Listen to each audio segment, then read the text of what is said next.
வணக்கம் நண்பர்களே. பூக்களின் ராணின்னு சொல்லக்கூடிய ரோஜா பூக்கள் நம்மளுக்கு எல்லாருக்குமே பிடிக்கும். அந்த ரோஜா பூக்கள் பல வெரைட்டிஸ் இருக்குது. சிங்கிளாக பூக்கிறது, கூட்டமாக பூக்கிறது, சின்ன size, multi colour, multi petal, single petal, அந்த மாதிரி நிறைய வெரைட்டிஸ் வருது. அதில் இன்றைக்கி நம்ம பார்க்க போகிறது ஹைப்ரிட் டீ ரோஸ்ன்னு சொல்லுவாங்க. நிறைய கிளாசிஃபிகேஷன் இருக்குது. அதில் ஹைப்ரிட் டீன்றது அது ஒரு கிளாசிஃபிகேஷன். டீ ரோசஸ்ன்னு சொல்லுவாங்க. முன்னாடி டீ ரோசஸோட ஆரிஜின், அதாவது அதோடைய ஆரம்பம் எங்கேன்னா சைனாவில் தான் அந்த டீ ரோசஸ்ன்னு சொல்லி ஃபஸ்ட்டு கண்டுபிடிச்சாங்க. அந்த பூக்கள் பார்க்குறதுக்கு பெருசாக இருக்கும், ஆனால் ஸ்டெம் ஒரு அவ்வளவு திக்காக இருக்குது. அதனால் அந்த பூக்கள் பெரிய பூ, அந்த பாரம் தாங்காமல் தலை கவுந்தாப்பில் இருக்குமா. டீ ரோஸ்னு ஏன் பேர் வந்ததுன்னா, நம்ம அந்த டீ போட்டு வச்சுருக்க பாட்டிலை திறந்தோடனே, மூடியை திறந்தோடனே அந்த டீ வாசனை வரும் பார்த்திங்களா, அந்த மாதிரி ஒரு ஸ்மெல் வந்ததுனால இது டீ ரோசஸ்ன்னு சொல்கிறாங்க.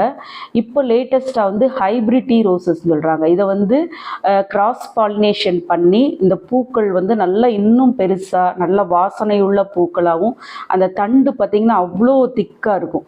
இந்த ஹைப்ரிட் டீ ரோசஸ் தான் நம்ம அந்த பொக்கேல கட் ஃப்ளவர்ஸ்க்கெலாம் யூஸ் பண்ணுறாங்க. இதை நிறைய விவசாயிகள் இப்போ பயிர் பண்ணி கட் ஃப்ளவர்ஸ்க்கு ஏற்றுமதி பண்ணுறாங்க. மணமேடை அலங்காரம், அதுக்கப்புறம் பெரிய பெரிய விஐபிஸ் வர்ற அந்த மேடை அலங்காரங்களில் நம்ம அந்த பார்ப்போம். அந்த ஸ்டேஜில் சுற்றி வச்சுருப்பாங்க. எல்லாமே இந்த ஹைப்ரிட் டீ ரோசஸ் தான். நல்லா பெரிய பெரிய ரோசஸ். ஒரு பூ பூத்துருச்சுன்னா கிட்டத்தட்ட 15 நாள் வரைக்கும் வாடாமல் அப்படியே அது ஃப்ரெஷ்ஷாகவே அப்படியே இருக்கும். அந்த இதழ்கள் உதிர்றதுக்கு கிட்டத்தட்ட 15 நாளைக்கு மேலாகும். அதனால தான் கட் ஃப்ளவர்ஸ்க்கு இதை யூஸ் பண்ணுறாங்க. நர்சரியில் நம்ம செடிகள் வாங்கும்போதே நம்ம கண்டுபிடிச்சிடலாம். ஹைப்ரிட் டீ ரோசஸ்லாம் நல்ல பெரிய பூவாக இருக்கும், நல்லா ஃப்ரெஷ்ஷாக இருக்கும்.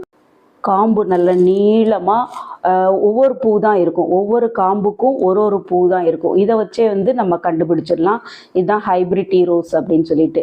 நம்ம நார்மலாக இப்போ இந்த ஸ்க்ரீனில் தெரிகிறது இது டபுள் டிலைட் ரோஸ்ன்னு சொல்லுவாங்க. நல்ல ஒரு மனமுள்ள வெரைட்டி இது. இதுவுமே ஹைப்ரிட் டீ ரோசஸ் தான். பூக்கள் லேஸில் வாடாது. அதோட வெயிலுக்கு அனுசரித்து இதோட நிறங்கள் கூட மாறும். இந்த ஒயிட் கலர் வெரைட்டி அவலாஞ்சின்னு சொல்லுவாங்க. அவலாஞ்சிலே பீச் கலர், க்ரீன் கலர்லாம் இருக்குது. இது க்ரீன் வெரைட்டி. நல்லா அந்த பூவோட எட்ஜஸ் பார்த்திங்கனாலே தெரியும். அது நல்ல ஒரு க்ரீன் மிக்சிங் ஆகி வரும். இதில் ரோஸ் க்ரோயர்ஸ் அவார்டுக்காக வளர்க்குறது. இந்த பெரிய பெரிய ஹைப்ரிட் டீ ரோசஸ்லாம் அவார்டுக்காக வளர்ப்பாங்க. இது ஒரு பீச் கலர் ரோஸ். அதுக்கப்புறம் நம்ம நார்மலாக 7 டேஸ்லாம் யூஸ் பண்ணோம் பார்த்திங்களா, அதுவுமே ஒரு ஹைப்ரிட் டீ ரோசஸ் தான்.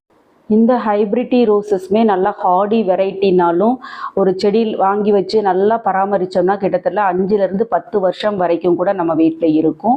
இதுக்கு ப்ராப்பர் மண்கலவை, நம்ம ரோஸ்க்கு கொடுக்குற மண்கலவை அந்த மாதிரி மண்கலவையில் வச்சாலே ரொம்ப நல்லா வளரும்.